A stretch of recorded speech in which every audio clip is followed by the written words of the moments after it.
Alors, étape numéro 3, on va rouvrir l'image que l'on vient de capturer sur Photoshop.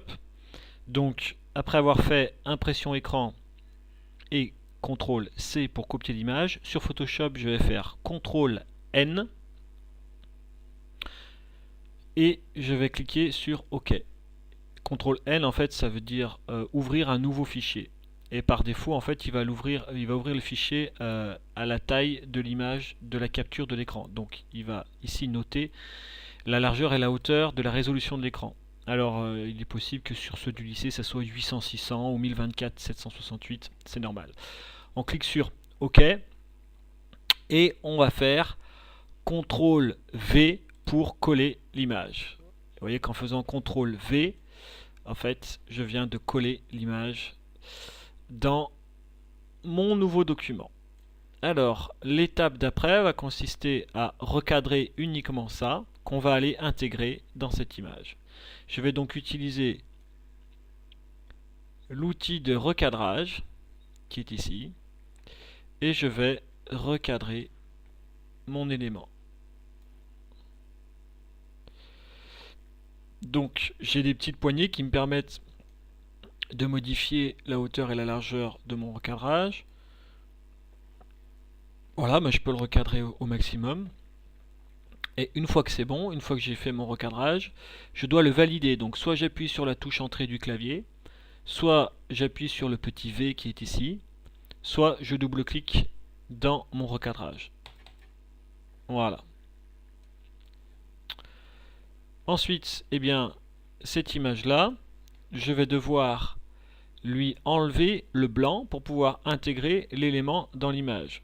Alors, je vais montrer ce que ça donne et pourquoi est-ce qu'il faut enlever le blanc. Je vais aller ouvrir l'autre document.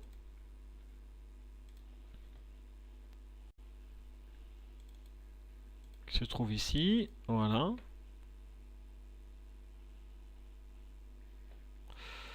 Alors maintenant, si je déplace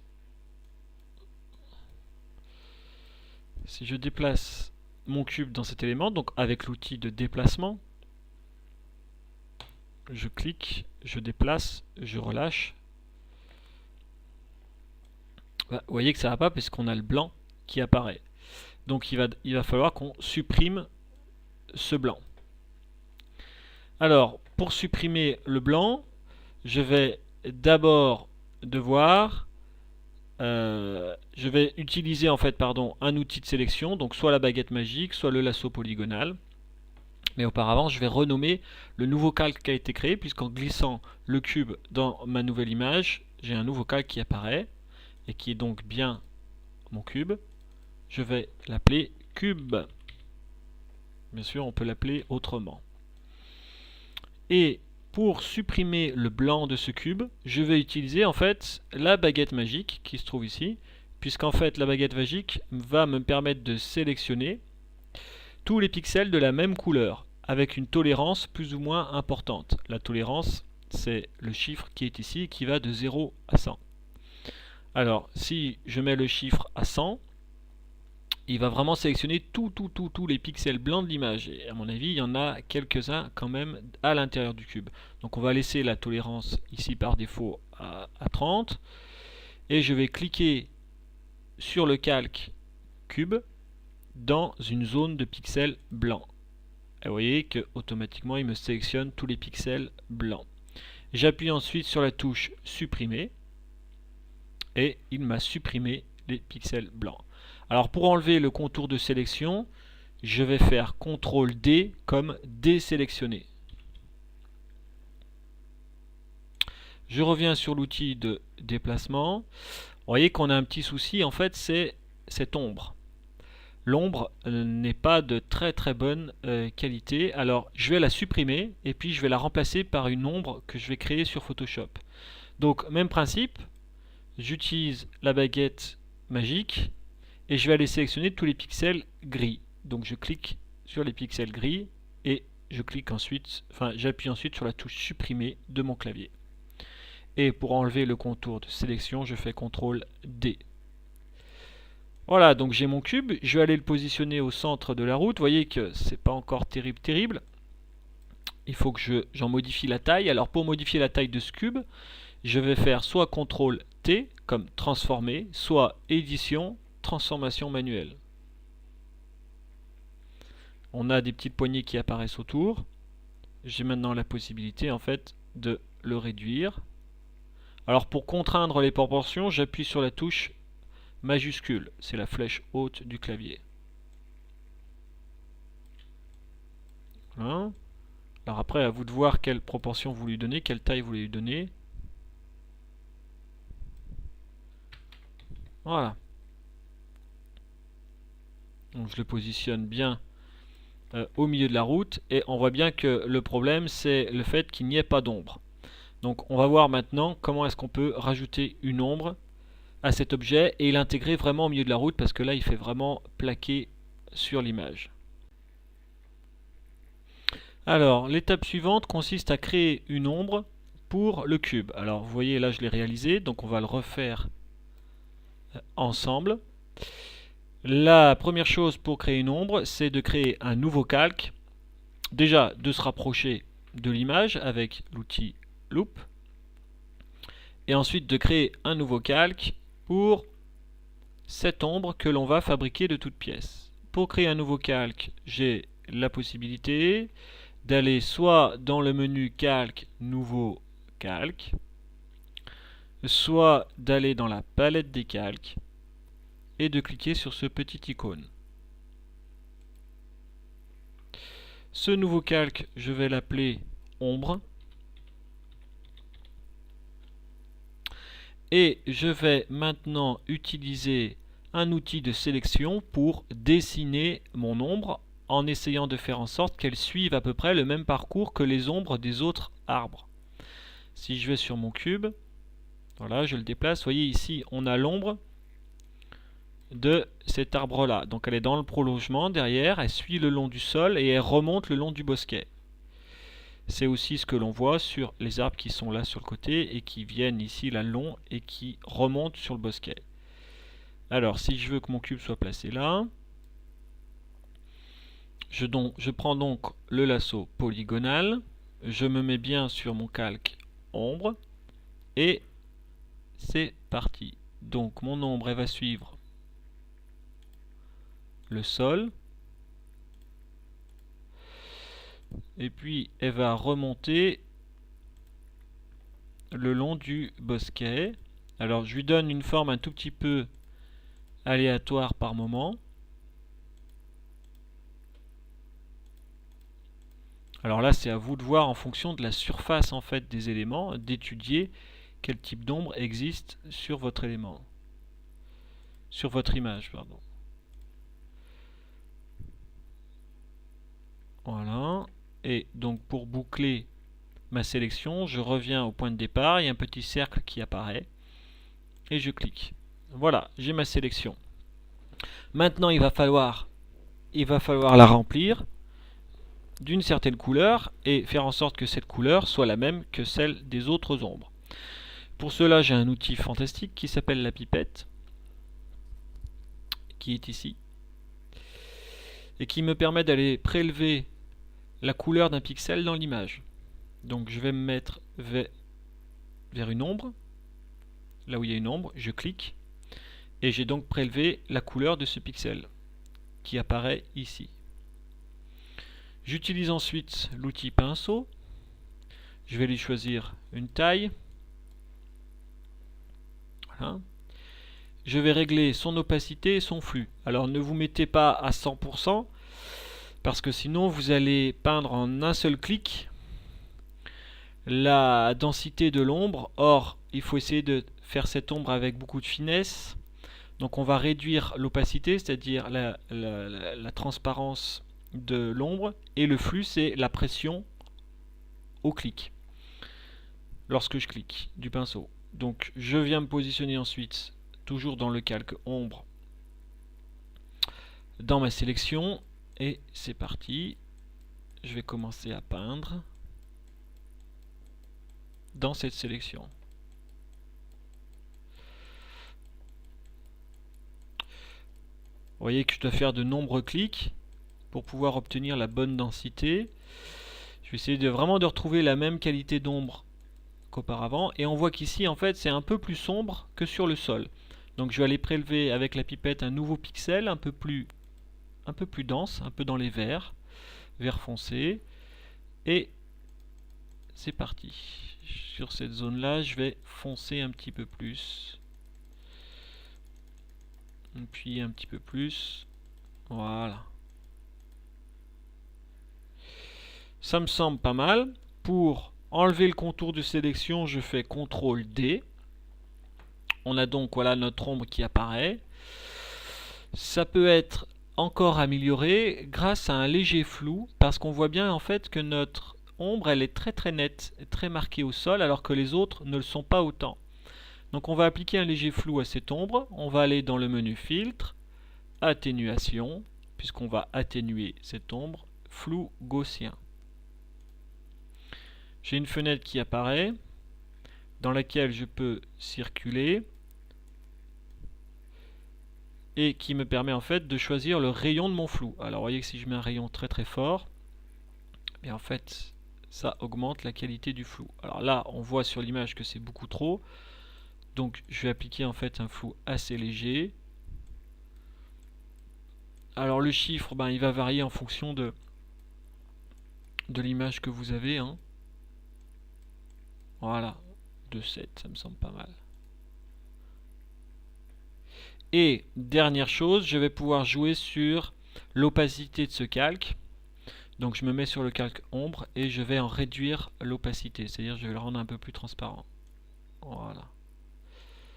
On arrive à retrouver une légère transparence qui existe sur les autres ombres. Voilà, on a donc réalisé notre ombre. On va maintenant revenir sur le cube pour essayer de mieux l'intégrer au niveau du sol. Alors, nouvelle étape. On va essayer maintenant d'intégrer un petit peu mieux le cube au niveau du sol. Puisque si on se rapproche du cube avec l'outil Loop, on voit très clairement qu'il est vraiment posé sur le sol. Alors qu'en réalité, plaqué sur le sol, alors qu'en réalité on devrait voir des petits cailloux ici émerger un petit peu. Donc, ce qu'on va faire, c'est qu'on va venir un petit peu abîmer ici le sol, enfin le cube, pour montrer en fait que c'est pas aussi net et donner l'impression qu'il y a des petits cailloux qui viennent dessus. Alors pour ça, on va utiliser un outil qui s'appelle le masque de fusion. Donc je vais me rendre dans la palette des calques et je vais cliquer, donc je me mets sur le calque cube. Là, je vais en faire une copie pour pouvoir comparer à l'étape d'avant. Donc je me mets bien sur le calque cube. Et j'ajoute un masque de fusion, c'est ce petit icône qui est là. Alors, c'est, vous voyez, une couche blanche qui vient se mettre, que l'on ne voit pas, hein, qui est transparente, et qui vient se mettre par-dessus, en réalité, à côté du calque. Donc là, c'est le calque avec notre cube, hein, si je le masque, vous voyez, on est bien sur le bon calque. Et à côté, on a une petite couche. Donc on peut sélectionner la couche ou le calque. Je vais me mettre sur la couche, et alors la propriété de cette couche, c'est que quand je vais y mettre du noir, avec le pinceau, je vais masquer ce qu'il y a sur le calque. Et quand je vais y mettre du blanc, je vais le faire réapparaître. Alors je vais vous montrer avec un exemple. Je prends le pinceau, un pinceau relativement grand, je me mets sur le cube, sur le calque cube, sur le masque de fusion, et je vais utiliser donc du noir. Donc ici, je fais bien attention d'avoir du noir, hein. Okay. Et vous voyez, je vais venir remplir ce masque de noir et ça va gommer ce qu'il y a sur le calque. Et on voit bien qu'effectivement il y a une petite trace noire là qui apparaît sur le masque. Maintenant, si je prends du blanc, donc pour prendre du blanc, j'ai juste à cliquer là sur la petite flèche pour inverser les couleurs de premier et d'arrière-plan. Donc j'ai du blanc, j'ai toujours le pinceau. Hop, je fais réapparaître ce qu'il y a sur mon calque. Alors ça, c'est un outil qui est très précieux. On va donc utiliser un petit pinceau, un petit diamètre, et on va venir ici gommer un petit peu certaines parties. Donc là je vais en prendre vraiment un tout petit. Voilà, 8 pixels de large, après ça dépend de la taille de votre image. Je me mets bien sur le masque de fusion, je prends du noir, et hop, je vais venir rogner, comme ça, abîmer, gommer certaines parties du cube. Alors, pourquoi je ne le fais pas avec la gomme? Parce que avec la gomme, je ne peux pas revenir en arrière. Là, je peux revenir en arrière. Alors, je vais peut-être pas le faire partout. Vous voyez, il faut que ça soit très léger, puis je travaille très très près. De loin, on verra pas grand chose, mais on sentira, notre œil sentira, percevra la différence.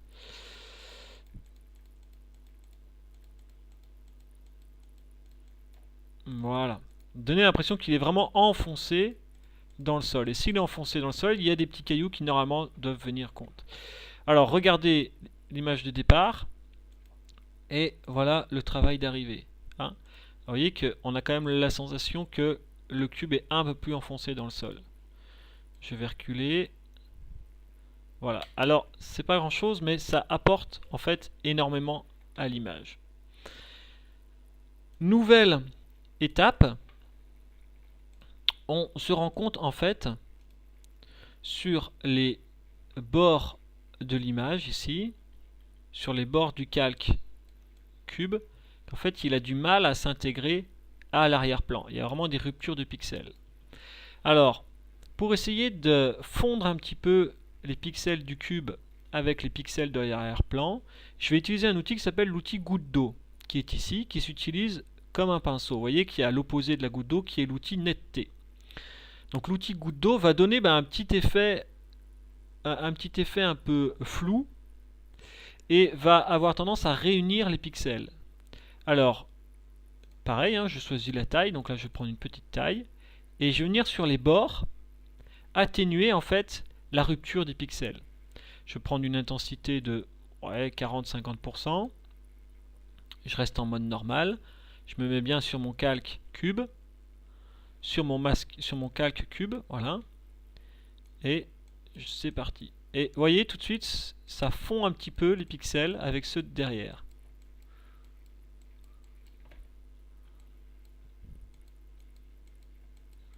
Voilà. Faire la même chose ici. Alors c'est très léger, hein. Très très léger. Mais ça permet en fait de les mélanger un petit peu.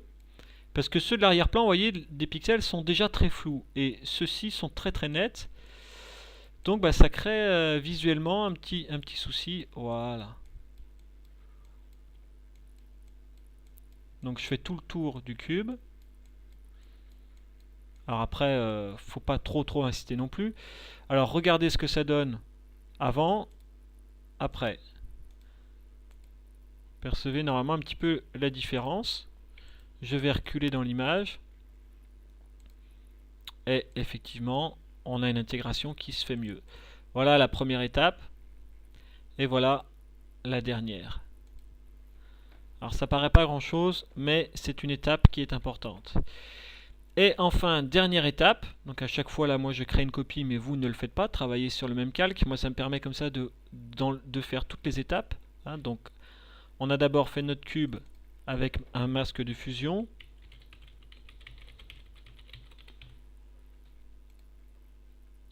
Ensuite, on a ajouté l'effet goutte d'eau. Et là, on va aller travailler un nouvel effet, enfin un nouveau réglage qui s'appelle la correction colorimétrique. La correction colorimétrique, c'est quoi? Eh bien, c'est essayer de faire varier un petit peu les teintes de ce cube pour les faire mieux correspondre à l'image.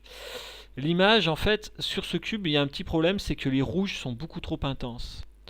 Si on regarde le caillou qui est ici, il est dans des teintes de rouge qui sont plus ocre. Ici, en fait, on a l'impression encore un peu d'une pièce rapportée. Donc il faut qu'on atténue ce rouge. Donc on va se mettre sur le calque cube. On va aller dans Images, Réglages, Correction sélective. Alors, on a une palette qui apparaît. et qui nous permet de jouer sur les différentes teintes de notre calque. Rouge, jaune, vert, cyan, etc. Alors, du vert, il n'y en a pas vraiment, hein. Par contre, il y a des pixels rouges dans ce calque-là. Donc, si je fais varier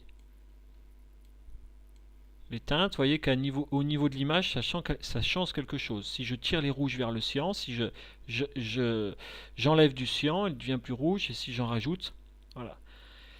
Alors, il faut jouer assez finement sur ces réglettes. Je vais casser un petit peu, je vais ajouter un petit peu de cyan. Je peux jouer aussi sur le magenta. Vous voyez que ça influe, hein, sur l'image, mais il faut faire des réglages qui soient relativement fins. Et qui en fait, là le but c'est vraiment de donner un côté naturel à notre objet. Essayer de lui faire retrouver la couleur des rayons du soleil qui sont clairement dans les jaunes. Et dernier effet, c'est le noir qui est intéressant, c'est la qualité du noir. Vous voyez, si je tire trop, bon, on a vraiment l'impression que l'objet est rapporté, et si j'enlève, c'est encore pire. Donc là, vous voyez, ça va nous permettre quand même de faire des réglages relativement fins.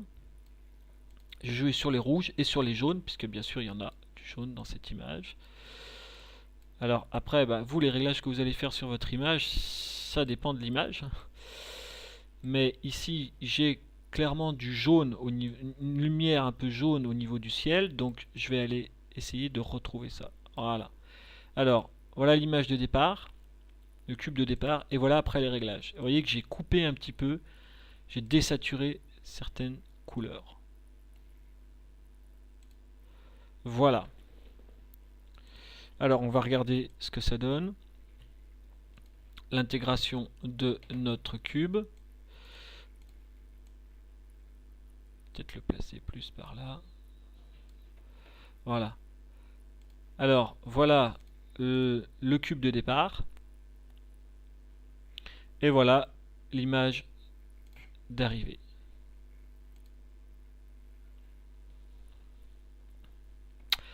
Le tutoriel est maintenant terminé. C'est à vous. Bon courage et je reste à votre disposition.